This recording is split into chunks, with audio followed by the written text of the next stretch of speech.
संत गजानन महाराजांच्या पालखीचं आज सकाळी धाराशिवमध्ये आगमन झालेलं आहे।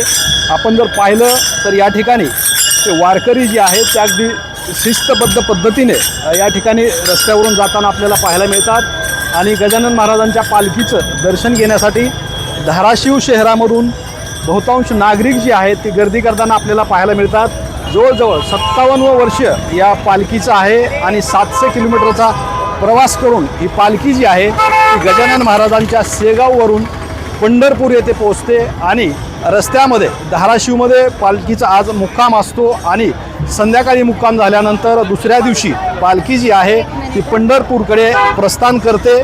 महत्त्वाचं म्हणजे अगदी शिस्तबद्धपणे महाराष्ट्रातील एक नंबरची पालखी असं या पालखीला नामोल्लेख होतो आणि महत्त्वाची ही पालखी जी आहे ती 700 किलोमीटरचा प्रवास करून पंढरपूरच्या दिशेनं निघालेली आपल्याला पाहायला मिळते। जवळजवळ 700 किलोमीटर शेगाव ते पंढरपूर असं अंतर आहे आणि धाराशिवमध्ये आज या पालखीचा मुक्काम असतो आणि आज संध्याकाळी मुक्काम झाल्यानंतर ती तुळजापूरच्या दिशेनं पंढरपूरकडे रवाना होते।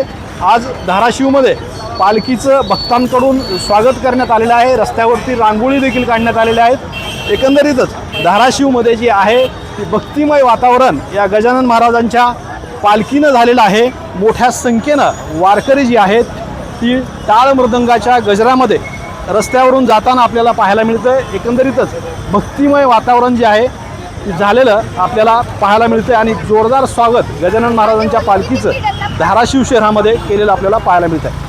श्रीराम क्षीरसागर TV9 मराठी धाराशिव।